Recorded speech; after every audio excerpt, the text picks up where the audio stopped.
Hi, I'm Catherine.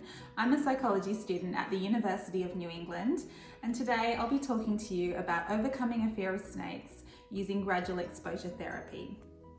Having a fear of snakes is normal. In fact, studies have shown that our brain has been conditioned through evolution to be afraid of snake-like forms. But if you find that your snake phobia causes you significant anxiety and distress, or if you find that you avoid situations where there might be snakes, chances are you have a snake phobia. What most people with snake phobias don't realise though is that they can be cured fairly quickly and easily using a series of behaviour modification techniques. So if you're motivated and ready, keep watching. You'll be going on bushwalks in no time.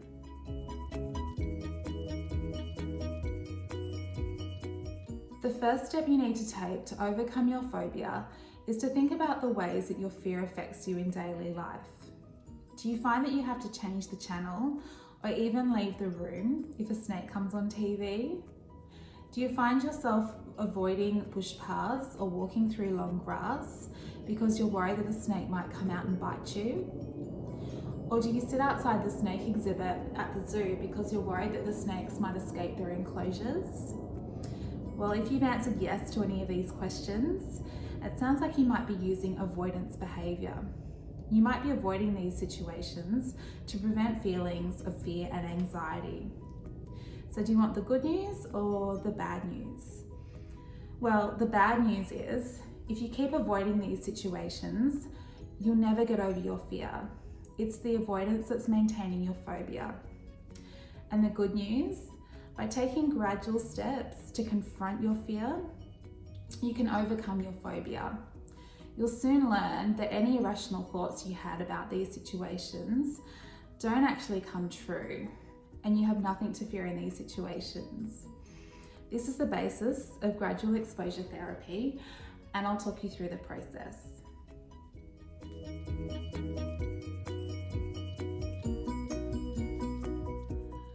Now that you've identified it's your avoidance behaviour you're wanting to change, think about all of the snake-related situations in your life that you fear and avoid, and write these down. Anything from getting the snake emoji in a text message on your phone, to watching a snake documentary on TV, or even holding a python at the zoo. The items on your list will form your fear hierarchy, which you'll gradually confront in a safe and non-threatening environment. This might sound scary, but don't worry, you'll be fine if you follow these tips.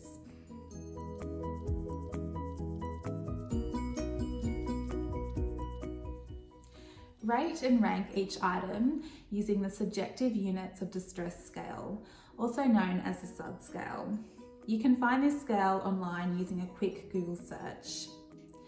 It's a scale from 0 being no fear or anxiety, up to 100 being the most terror or fear you've ever felt. Try to come up with a list of a minimum of 10 items, and make sure that none of these items are dangerous or could cause you or anyone else any harm. You need to make sure that the steps are gradual, and you can check this by making sure that none of your ratings on the SUD scale have a gap of greater than 10 or more between any two items. If you move through the list too quickly, you may get overwhelmed and not want to continue. So just make sure that you take things nice and slowly.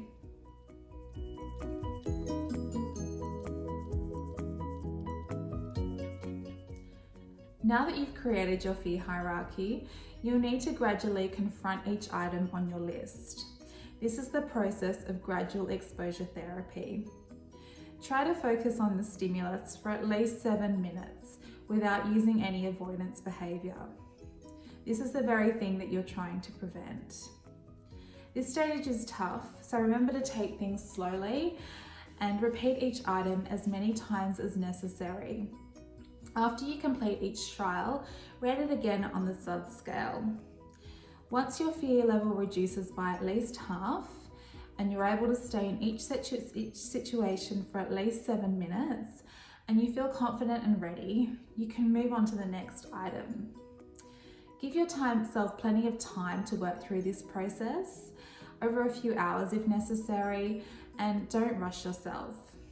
Chances are you've worked long and hard at your avoidance of snakes for a very long time, and learning new rational thoughts about snakes takes a great deal of bravery and courage.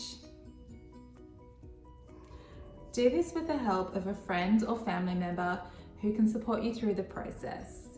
It might be helpful if you ask them to do the action first, so you can see them doing it in a calm and confident manner. I'm sure they'll be really proud of you, so any praise or encouragement that they offer will help motivate you to continue. You'll probably have to face some live snakes at some point, and when you do, it's a good idea to visit somewhere like the zoo or the reptile park, where a trained snake handler can assist you. Remember, safety is your #1 priority.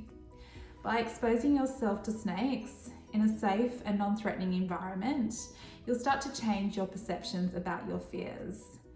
You'll find that as you continually pair your feared item with nothing bad actually happening, you'll start to find that your SUD scores will continue to drop. You'll start to learn that the things that you feared most about these situations aren't actually coming true. You won't need to avoid these situations anymore. You're almost there.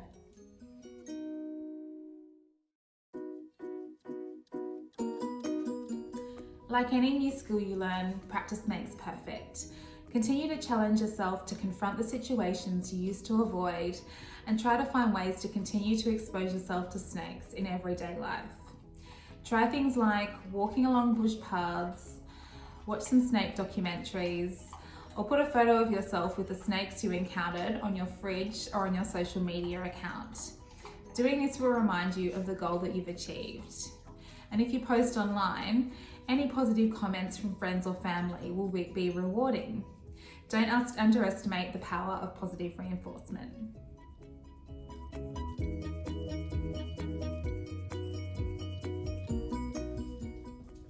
You've come a long way and made so much progress, so be proud of your achievements.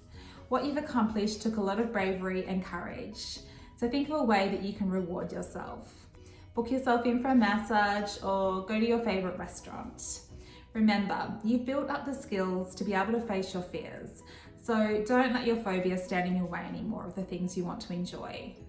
Take yourself on a scenic bushwalk or start organising that family camping holiday. Go on, be brave. Good luck and thanks for watching.